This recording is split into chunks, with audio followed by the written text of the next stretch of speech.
என்ன மச்சான் சோகமா உட்காந்துருக்க? அதான் கேட்குறேன். என் மாமியாரோட வேண்டாம் பெரிய தொண்டை. என்னடா சொல்ற? மாமியாருக்கு அப்படி பண்ணுவாரு? நானும் சும்மா இல்லாம நீங்க எங்க அம்மா மாறிட்டேன்னு வேற சொல்லிட்டேன். அது ஓட்டுக்கு அட்வைஸ் பண்ணிக்கிட்டே இருக்குடா. தெரியாம சொல்லிட்டேன். மாமியானா எப்படி இருக்கும்? அந்த மரத்துல மாதிரி நல்லா டஃபா இருக்குமா? இல்ல ரொம்ப மாப்பிள்ளைன்னு மழை வாங்கி கெடுக்க பார்க்குமா? அப்படி இல்லடா. எங்க மாமியார் ஒரு டைப்பா இருக்கும். இப்படியா இருக்கும்?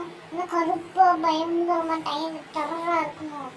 அப்படி இல்லடா. அது சிம்பிளா சொன்னா எப்படி சொல்றது?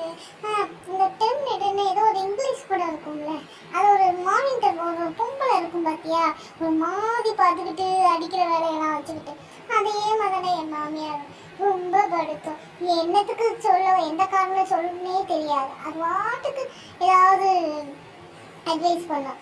அப்புறம் போறப்பதான் தெரிஞ்சு எங்க அம்மா என் வாய் எடுத்து என் சண்டை போட்டீங்கல்ல இப்படி சொல்றாங்களே, அப்பதான் தெரியும் பொண்டாட்டி சொன்னதுக்கு அப்புறம், ஓ இந்த விஷயத்துலதான் அந்த அம்மா இது பண்ணியிருக்கா அப்படின்ட்டு.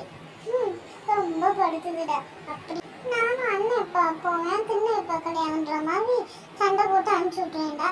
போய் ஒரு அரை நாள் கூட இருக்காதுன்னா அதுக்குள்ளே திரும்ப வந்துடுவாடா. கேட்டா குடும்பம் புரிஞ்சிடக்கூடாது மாப்பிள்ளை, நீங்க இங்கதான் இருந்தீங்க, பொண்ணு இங்கதான் இருக்கோம், நீங்க தானே வாழ்ந்த வந்தா விடுன்றுவாங்களா. ஆமா அது எதுக்குடா அவங்க வீட்டுக்கு போனுங்க?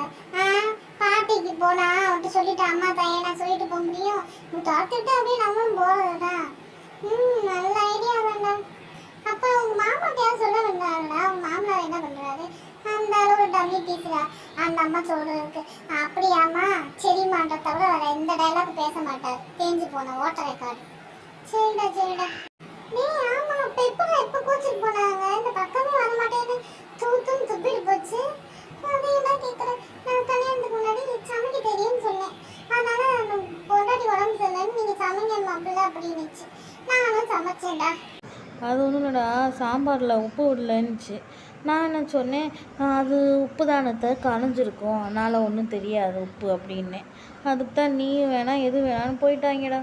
வீடியோ பிடிச்சிருந்தா லைக் பண்ணுங்க, அப்படியே சப்ஸ்கிரைப் பண்ணிடுங்க. தேங்க்யூ ஃபார் வாட்சிங் திஸ் வீடியோ.